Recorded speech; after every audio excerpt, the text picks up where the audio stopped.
안녕하세요. 게이트 오브 위즈덤 채널입니다.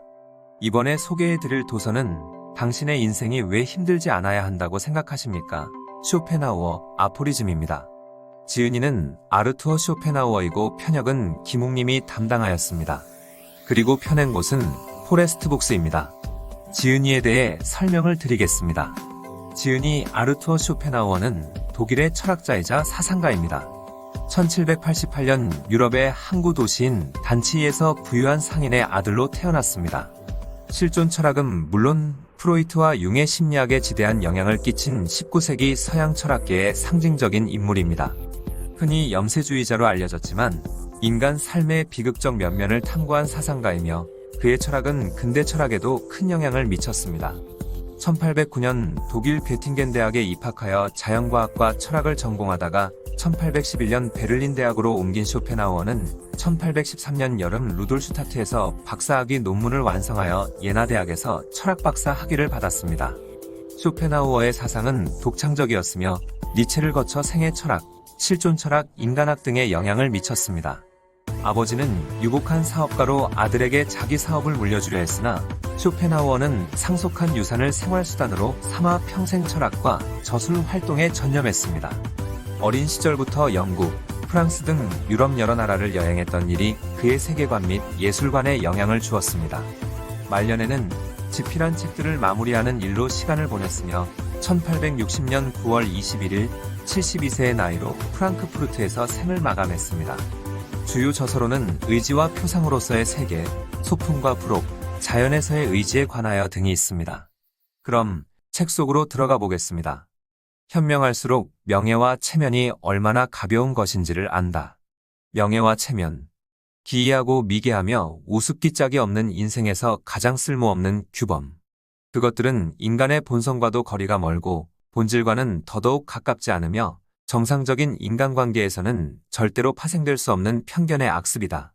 본인이 직접 저지른 말과 행동으로 말미암아 남에게 평가받을 뿐인데 가만히 있는 나를 두고 남들이 멋대로 떠들어댄 이야기 때문에 사회적 평가가 확립될 수 있다는, 여기서 한 발 더 나아가 나라는 실체적 가치보다 타인이 내리는 평가가 진실에 더 가깝기까지 하다는 현대사회의 체면 중시 발상을 어떻게 이해해야 할지 모르겠다. 내가 실수하고 미친 짓을 해서 명예가 땅에 떨어졌다면 이해가 된다. 하지만 남들이 이러쿵저러쿵 나에 대해 떠들어대는 헛소리 때문에 한 인간의 삶이 무참히 파괴될 수 있다는 공포는 도저히 납득이 안 된다. 구타는 그저 구타일 뿐이다. 골목에서 당나귀와 마주쳐 발굽에 치일 수도 있다. 개에게 물려도 아프고 화가 나는 것이 당연하다. 하지만 개에게 물렸다고 해서 인간으로서의 나의 명예가 땅에 떨어져 짓밟히는 것은 아니다. 당나귀에게 밟힌 것이 화가 나 당나귀 엉덩이를 걷어찼다고 해서 사람답게 보복한 것도 아니고 어디 가서 당나귀 엉덩이를 차주고 왔다고 떠들어댄들 명예를 회복했구나 칭송받을 입장도 아닌 것이다. 옛 이야기들과 그들의 삶을 돌아보건대 고매한 문명인들에겐 명예와 체면이라는 거짓된 편견이 눈꼽만큼도 없었다. 그 옛날 무시무시한 힘을 자랑하는 야만족 장수가 로마의 사령관에게 단둘이 결투를 벌여 전쟁을 종결짓자고 제안하자 사령관은 부하들 앞에서 차라리 나무에 목을 메고 말겠다라며 정싸움이 하고 싶다면 은퇴한 늙은 검투사를 보내주겠다고 야만족 장수에게 대답했다. 국가의 운명이 걸린 전쟁터에서 군인으로서 자신의 체면과 명예 따윈 나무에 걸린 시체만도 못하다고 여긴 마음 씀씀이었다. 소크라테스는 항상 사람들과 논쟁을 벌였고 논쟁이 말싸움으로 번져 무식한 시민들에게 얻어맞는 일이 다반사였다. 소크라테스는 단 한 번도 자신을 때린 시민들을 고발하지 않았다. 한 번은 젊은 청년에게 발길질을 당했는데 그 광경을 보고 분노한 사람들이 법정에 고소하라고 소리치자 소크라테스는 망아지와 부딪혔다고 망아지를 고발하는 철학자가 어디 있는가? 라고 사람들을 만류했다. 하루는 그의 제자가 유명한 어느 철학자가 거짓으로 소크라테스를 음해한다고 알려주자 아니야. 그가 말하는 사람은 내가 아니야. 나는 그런 짓을 해본 적이 없는 걸 이렇게 무시했다고 한다. 현명할수록 명예와 체면이 얼마나 가벼운 것인지를 안다. 민주주의를 창시한 아테네 정치가들은 술 취한 시민들에게 썩은 채소로 얻어맞아도 옷을 빨면 그만이라며 부끄러워하지 않았다. 아테네의 정치가들은 억울하게 뺨을 맞아도 개나 고양이가 핥힌 것으로 생각했지 명예가 훼손됐다며 법정으로 사건을 끌고 가지 않았다. 오늘날 체면과 명예가 그 사람의 전부인 양철대적인 대접을 받는 이유는 이 시대의 인간관계 혹은 권위와 신분이 편견들로 가득하기 때문이다. 사람이 체면을 중시하는 까닭은 내세울 인간성이 직분해서 얻은 명예 말고는 아무것도 없어서다. 능력이 없으니 사람들의 존경을 받지도 못하고 그런데 또 권력은 욕심나고 그러니 스스로 자기 이름에 금치를 해버리는 것이다. 존경받을 만한 행동을 할 자신이 없어 반대급부로 명예가 훼손됐다는 아집에 사로잡힌다. 명예훼손이라는 협박으로 타인에게 존경을 요구하는 것과 다름없다. 마치 온도계의 수온을 양손으로 꼭 움켜쥐어 수온이 올라가는 것을 보여준 뒤 내 덕에 방이 이만큼 따뜻해졌다고 주장하는 것과 똑같은 행태다. 이 시대가 타인과 평화로운 교제가 가능한 세상이었다면 명예는 지금처럼 훼손이라는 잣대로 고려되는 일은 없었을 것이다. 타인의 권리를 절대적으로 존중하는 세상이었다면 체면을 따지는 대신 신뢰를 이야기했을 것이다. 안타깝게도 지금 이 사회에서 명예란 남들이 인정해주지 않아 나 혼자 주창하는 권리, 타인에게 무시당하지 않기 위해 휘두르는 입속의 칼날, 증오하는 자들과 맞서 싸우는 위협의 명분으로 남용되는 중이다. 문명이 없던 야만 시절이었다면 자신을 지키고 권리를 빼앗기지 않기 위해 신뢰보다는 공포가 자연스러운 선택이었다. 우리가 인간이 아닌 동물이었던 시절의 이야기다. 하지만 지금은 국가가 존재하고 사회가 형성되었다. 국가가 우리의 신체와 재산을 보호해주는 마당의 짐승처럼 자신의 경계를 지키기 위해 위협과 협박을 난무해야 한다는 것은 치욕스러운 행위다. 늙음의 덧없음, 나이가 들고부터는 무엇을 봐도 예전처럼 흥미가 일어나지 않는다. 재미난 사건을 목격해도 누군가에게 달려가 이야기하고 싶다는 욕구가 일어나지 않는다. 어느새 내 안에서 열정이 사라졌다. 아름다운 여인도 나의 마음에 불을 지피지 못하고 사랑스러운 말도 내 귀를 간지럽히지 못한다. 감각은 날이 갈수록 둔해지기만 한다. 뭔가를 생각해도 끝에 다다르지 못하고 중도에 사라진다. 여러 가지 희망과 상상들도 덧없이 사라지기 일쑤다. 포기는 내가 하루에도 몇 번씩 찾아 헤매는 사랑스러운 단어가 되었다. 그에 비해 세월은 점점 더 힘이 솟는 듯하다. 내가 의미를 찾아내기도 전에 벌써 저만치 달아나서는 나의 손이 닿지 않는지를 확인하고 있다. 내 앞으로 달려가는 세월을 보고 있으면 걸음을 떼기도 전에 지쳐버린다. 세월이 나의 속도에 보조를 맞춰줄 리가 없음을 알고 있기에 시작도 하기 전에 지루함을 느낀다. 기력이 쇠약해진 노인은 혼자 비틀거리며 반겨주는 사람이 없는 거리를 맴돈다. 그러다가 지치면 구석진 자리에 쪼그리고 앉아 과거에 젊었던 그를 추억하고 지나간 세월의 그림자를 더듬으며 아직 뭐가 남아있지 않을까 기대해본다. 그럴 때마다 죽음과의 거리가 조금씩 좁혀지는 게 느껴진다. 죽음은 햄릿의 대사를 중얼거리며 내 곁에 앉는다. 아직 죽음의 손이 가져간 것은 없다. 잠도 오지 않는 밤들이 계속되던 어느 날 갑작스레 눈이 감겨 깊고 깊은 잠에 빠져버린다면 그때는 아름다운 얼굴도 세월이 가면 표정이 추해지고 불붙은 열정은 한 번의 실패에 끝없는 좌절로 바뀐다.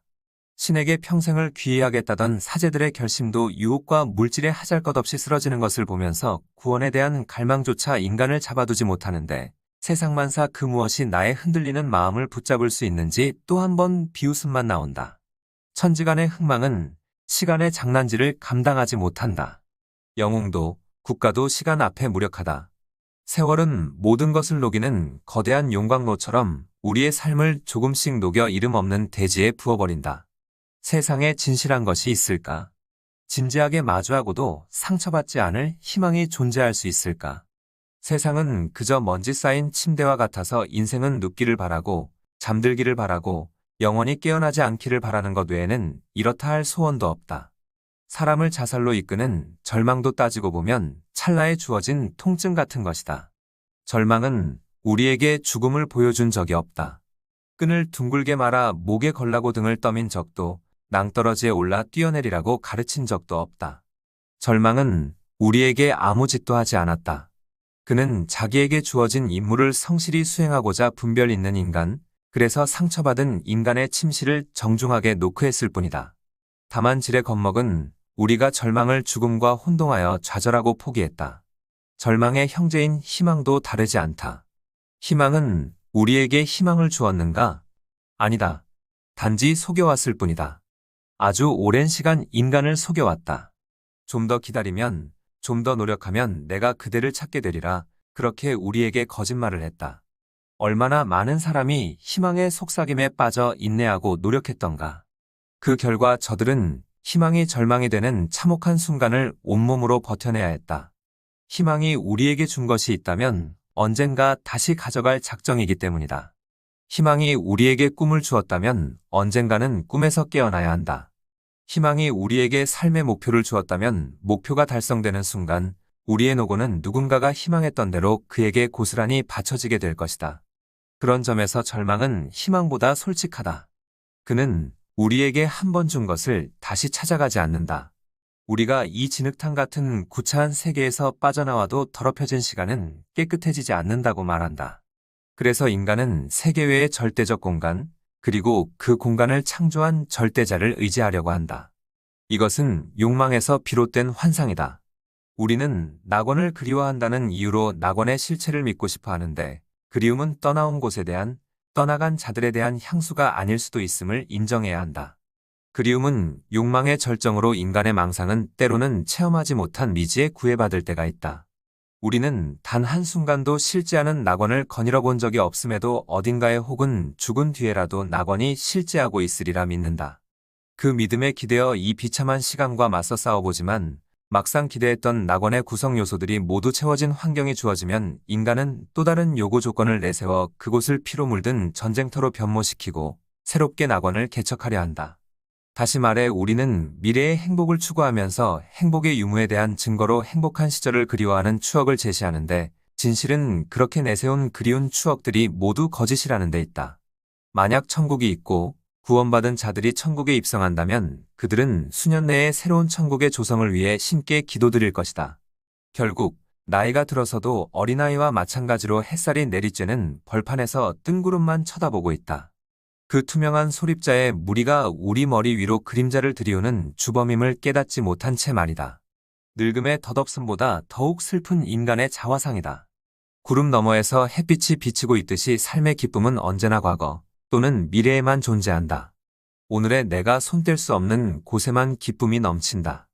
우리는 몰락의 징조를 깨닫기 시작하는 노인이 되고서야 도덕을 이해하게 되고 자신의 죽음이 가장 성스러운 가치를 지니고 있었음을 알게 된다. 그것이 인생의 유일한 열매임을 깨닫게 된다. 세월이 우리 곁을 따라다니는 이유는 우리를 착취하는 것뿐만 아니라 우리를 타락시키기 위한 목적이 숨어있음을 나의 젊은 날이 알고 있었더라면 어땠을까? 병든 몸으로 내가 궁리해 볼 수 있는 남겨진 과제는 이것뿐이다. 사유를 통해 인간은 인간다워진다. 행복이란 대체 무엇을 말하는가? 나는 행복을 활동 그 자체로 본다. 행복하다는 것은 내가 지금 잘 살고 있다는 뜻이다. 그리고 내가 잘 산다고 느끼는 까닭은 뭔지는 모르겠지만 어쨌든 잘하고 있다는 반증이다. 요약하자면 행복은 잘하고 있다는 지속이다. 다시 말해 나비로 완성되어 형태의 궁극인 비상을 이뤄낸 바로 그 시점에서 생명체로서의 모든 시기가 행복했던 것으로 입증된다는 뜻이다. 그 과정에서 고난을 겪고 실패하고 생명이 위협받았던 것과 상관없이 그는 원했던 형태를 마침내 이뤄냈으므로 그의 모든 활동과 실존은 행복이다. 동일한 설명을 인간에게도 적용할 수 있다. 자신이 원했던 형상 내지는 상태를 획득하는 것을 두고 나는 성숙이라고 말하겠다. 그리고 행복은 성숙한 인간이 되는 모든 과정의 연속이다. 따라서 성숙한 인간이 되어가는 상태와 과정도 행복이다. 행복이 인간의 목표라고 한다면 그 목표를 향해 나아가는 모든 순간은 이미 행복이다. 행복하기 위해서는 잘 살아야 하는데 잘 사는 것은 특수한 기술이나 기능의 점진적 향상이 아니다. 잘 산다는 말은 인간성이 원활히 발휘되고 있다는 뜻이다. 즉 인간성이야말로 인간 행복의 시작과 끝인 셈이다. 그렇다면 인간성이란 무엇인가? 라는 질문을 던지지 않을 수 없다. 인간성이란 인간다운 기능이다. 인간의 기능은 생식, 감각, 사유로 나뉜다. 생식은 식물도 하는 일이며 감각은 동물에게도 있다. 하지만 사유는 오직 인간에게만 내재된 기능이다.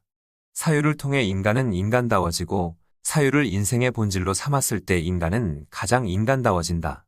따라서 행복은 사유다. 생각하며 사는 것이야말로 선한 삶이고, 삶을 생각하는 것이야말로 가장 행복한 순간이다. 죽음이 오기 전까지 최선을 다하고 싶다. 나는 너를 사랑할 수 없다. 사랑하지 않는 것이 아니라 사랑할 수가 없다. 하지만 너에게 친절을 베푸는 것은 가능하다. 너를 증오하지 않고, 시기하지 않고, 너의 회한과 공포에 함께 울어주는 것은 가능하다. 너를 사랑할 수는 없지만 너를 동정할 수는 있다. 그렇다. 우리는 서로 보듬고 안아줄 수 있다. 인간은 서로 사랑할 수는 없지만 아끼고 감싸줄 수는 있다.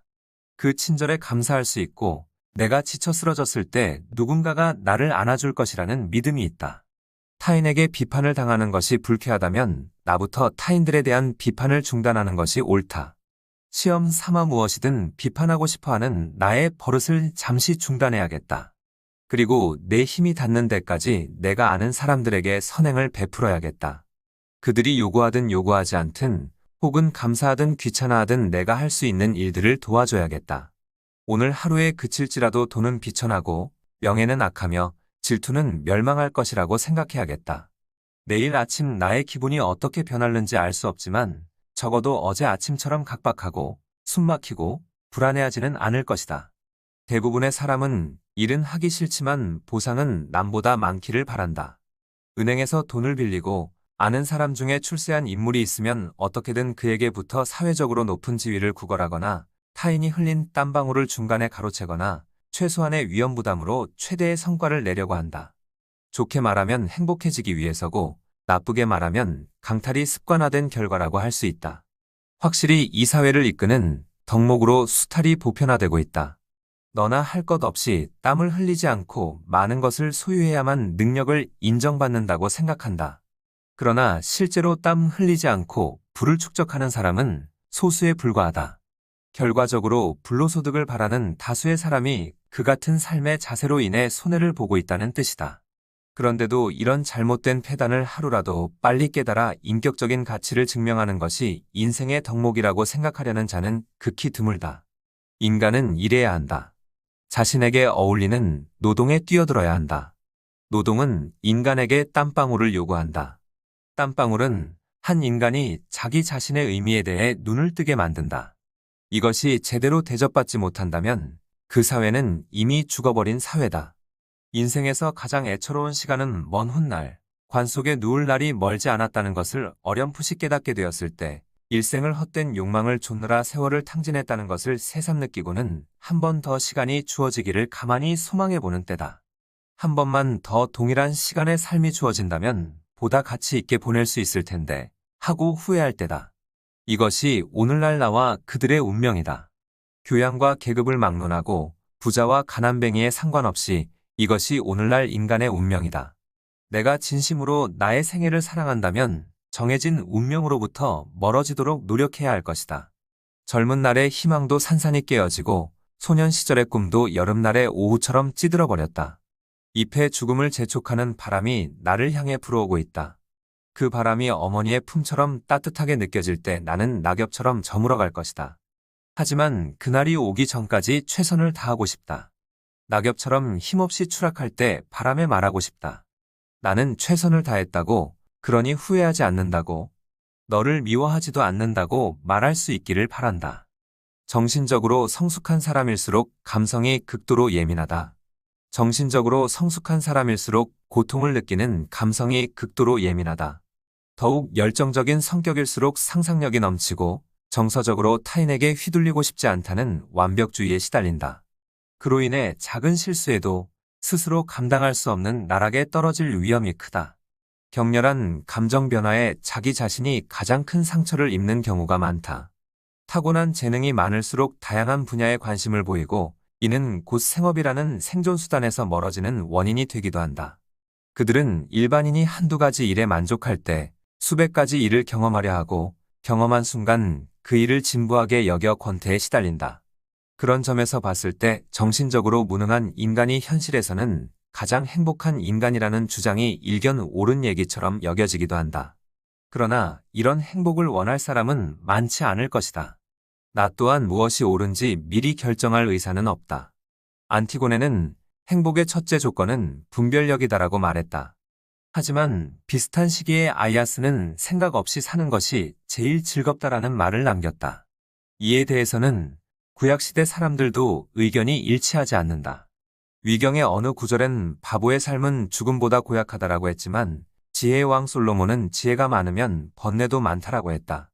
인간의 성격은 어떻게 만들어지는가? 인간의 성격에는 예지적인 것과 경험적인 것이 있다. 예지적 성격은 날 때부터 결정된 것이고 경험적 성격은 예지적 성격이 자신의 성향을 드러내며 시간과 공간 및 관계와 형식에 분산되어 체험했다가 얻어진 경험을 축적하여 기억하는 지식의 총량이다. 그리고 인간은 대부분 예지적 성격보다 경험적 성격을 먼저 드러내게 되어 있다. 일상생활의 대부분을 경험적 성격으로 살아가고 있다는 얘기다.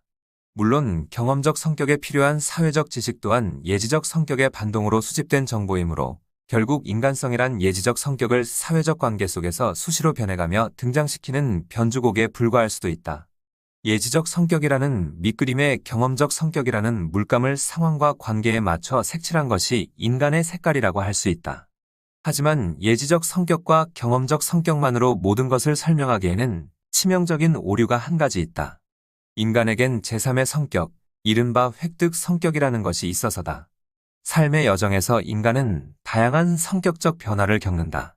천성을 드러내고 드러낸 천성에 따라 경험되는 지식이 다르기에 인간은 똑같은 상황에서도 개인의 특수성을 확립할 수 있다. 획득 성격은 이렇게 수집된 특수성 중에서도 자신이 원하는 것만 선별에 취합한 가장 개인적인 성격이다.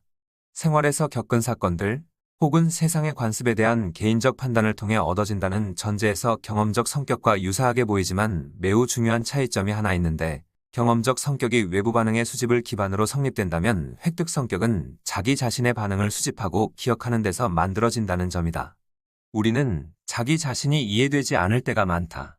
타인의 행동을 이해할 수 있고 타인의 행동을 판단할 수 있으면서도 오히려 자신의 행동은 이해하지 못할 때가 있고 어떻게 행동해야 좋을지를 판단하지 못할 때도 많다. 방황과 실패의 연속이다. 그런데 획득 성격은 방황과 실패 없이는 만들어지지 않는다. 실패를 통해 자기 자신을 제대로 인식하게 되어 자신이 어떤 사람이 되어야 할지를 앞으로 어떻게 살아가야 하는지를 자기도 모르게 표출하는 것, 그것이 바로 획득 성격이기 때문이다. 따라서 획득 성격의 첫 번째 수확은 자신의 예지적 성격을 파악하는 데서 얻어진다. 예지적 성격으로 경험한 것들을 지식 삼아 세상과 타인이 원하는 나를 인식하고 그 모습이 나 또한 원하는 모습인지를 분석한다. 이 과정에서 방황과 실패는 공식이나 매한가지다. 한 번의 좌절이 하나의 정답으로 귀납되고 방황의 끝에서 남들에겐 없는 나만의 소양이 도출된다. 그렇게 능력과 소양을 채워나가다 보면 나의 천부적 성품과 경험된 지식과 한데 어우러져 세상이 바라보는 나의 진짜 모습이 구현되는 것이다. 하고자 하는 것과 할 수 있는 것이 구분되고 의욕과 가능성이 판단된다. 구분과 판단은 세상을 살아가는 나의 성격이다. 내 안에 악마가 숨어 있다. 내 안에는 악마가 숨어 있다. 이 악마는 내가 느끼는 현재의 감정과 기분이 최선이라고 소곤거린다. 이것이 너에게 허락된 유일한 안식이라고 나를 세뇌시킨다. 나는 감정과 기분이 생태학적인 변화에 민감하다는 것을 알고 있다. 그러면서도 악마가 내 안에서 속삭이는 달콤한 이간질에 넘어가 쉽게 화를 내고 슬퍼하고 우울했다가도 다시 기분이 좋아지곤 한다. 이 악마는 나와 함께 인생의 고통스러운 장면들을 목격한 나의 일부다. 선과 악은 장소와 시간을 불문하고 공존한다. 이것은 신의 결정이다. 그 결정을 나는 번복할 수 없다. 다만 최선을 다해 악마의 목소리를 어떻게든 줄여보려고 시도할 뿐이다. 내 안의 악마는 나의 약점이 무엇인지 잘 알고 있다. 그는 나의 서러움이 무엇인지 알고 있다면서 저들이 지워버리고 싶은 너의 과거를 야비하게 비웃고 있다고 말한다. 그 음성을 듣는 동시에 나는 감정을 주체할 힘을 상실한다. 눈빛은 이글거리고 콧김은 발정한 황소처럼 거칠어진다. 상대방이 어떤 뜻으로 내게 그런 말을 했는지 생각해 볼 여유도 없다. 잠시 숨을 돌리고 내 감정을 다독거릴 기분도 아니다. 실컷 욕을 퍼붓고 난 후에야 어리둥절해하는 그의 표정이 눈에 들어온다. 그때는 이미 후회해도 소용없다. 가끔은 내 안에서 악마를 키운 장본인이 나였는지도 모르겠다는 의심이 들곤 한다. 폭발할 듯 분출하려는 증오의 용암을 대신 뿜어줄 또 다른 나를 찾았던 것인지도 모르겠다는 생각이 들곤 한다.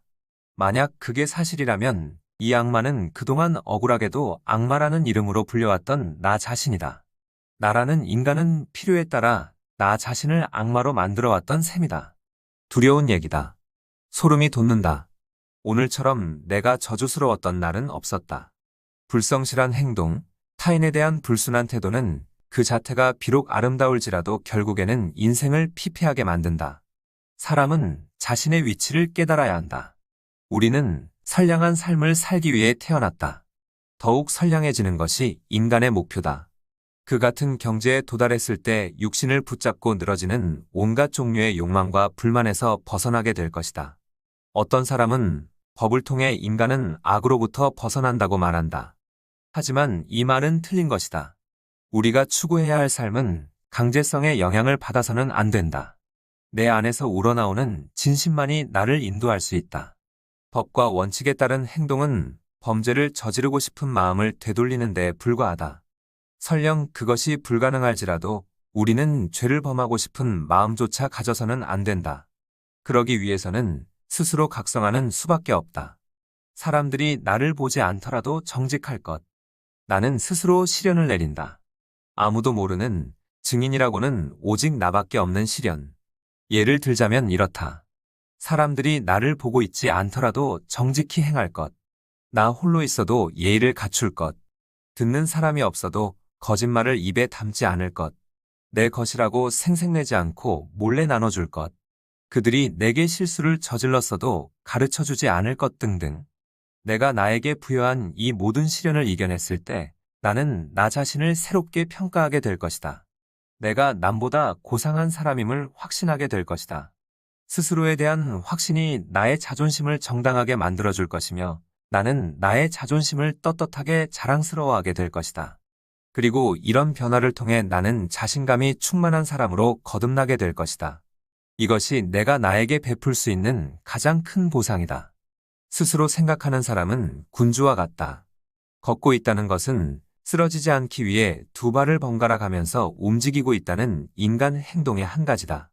서 있다는 것은 밑에서 무엇인가가 우리를 떠받치고 있다는 뜻이며 우리의 육신이 살아있다는 것은 단지 죽기 위해 시간을 흘려보내고 있음과 동일하다. 살고 싶다는 욕망은 죽음과의 거리가 좁혀지는 시기를 최대한 늦추고 싶다는 두려움의 반응이며 우리 인생은 필사적으로 죽음을 연기하고 있는 것일 뿐이다. 죽음의 공포가 철학의 근원이며 종교는 우리의 죽음에서 시작된 잠시의 위로에 지나지 않는다. 책과 학문, 기술의 습득이 우리를 구원해 주리라고 구원까지는 아니더라도 최소한 인간답게 죽음을 맞이할 수 있게끔 지원해 주리라는 기대는 버려야 한다. 책을 읽는다는 것은 결국 나의 머리가 아닌 책을 쓴 자의 머리로 생각하겠다는 뜻이며 학업은 누군가가 걸어가며 좌절했던 절망을 희망 삼아 스스로를 속이는 행태임을 명심해야 한다. 수만 권의 책을 읽은 자의 머릿속에는 수만 명의 사람들이 서식하고 있지만 정작 그 자신은 그의 머릿속에 방 한 칸 마련되어 있지 않다. 스스로 사색하고 스스로 욕망하고 스스로 포기하는 자만이 고통 없는 죽음을 만끽할 자격이 있다. 스스로 생각하는 사람은 군주와 같다. 그는 타인의 힘을 빌리지 않고도 자신의 성을 지켜내고 독립된 지위를 누리고 그에게 명령하는 자의 목소리에 귀를 기울이지 않는다. 그의 삶은 스스로 판단한다. 군주가 법을 정하고 백성에게 공표하듯 그는 자신에게 주어진 시간 속에서 절대 권력을 쟁취한다. 그에게 용기와 자신감, 지혜를 주는 원천은 바로 자기 자신이다. 그에게는 세상을 이해하고 조립하는 명확한 근거가 있다. 바로 자기 자신이다. 군주가 타국의 왕이 명령한다고 해서 굴복하지 않듯이 스스로 생각하는 사람은 정치적 권위를 인정하지 않고 직접 확인한 참만을 인정하며 승인한다. 눈동자가 다른 누군가를 쫓는 순간 낡은 관념이 그의 삶에서 재탕될 것이다. 독창적인 인생은 독창적인 사상을 통해 실현된다. 독창적인 사상은 의지로 통일된 체계에서 태어난다. 스스로 한 권의 위대한 철학책이 되는 것이다. 인생은 대수의 공식이 아니다. 인생은 시와 같은 예술의 한 갈래다. 직관의 세계에서 누구도 흉내 못 낼 아름답고 독창적인 시 한 편이 탄생하듯 직관의 파악으로부터 인생은 시작되는 법이다. 그렇지 못한 시간들은 삶이 아니다. 죽음을 향해 끌려가는 도살장의 울부짖는 발걸음일 뿐이다. 이상으로 이 도서의 소개를 마치겠습니다. 좋은 도서로 다시 찾아뵙겠습니다. 감사합니다. 구독과 좋아요, 알림 설정은 영상 제작에 큰 힘이 됩니다. 깨도 물씀 채널이었습니다. 감사합니다.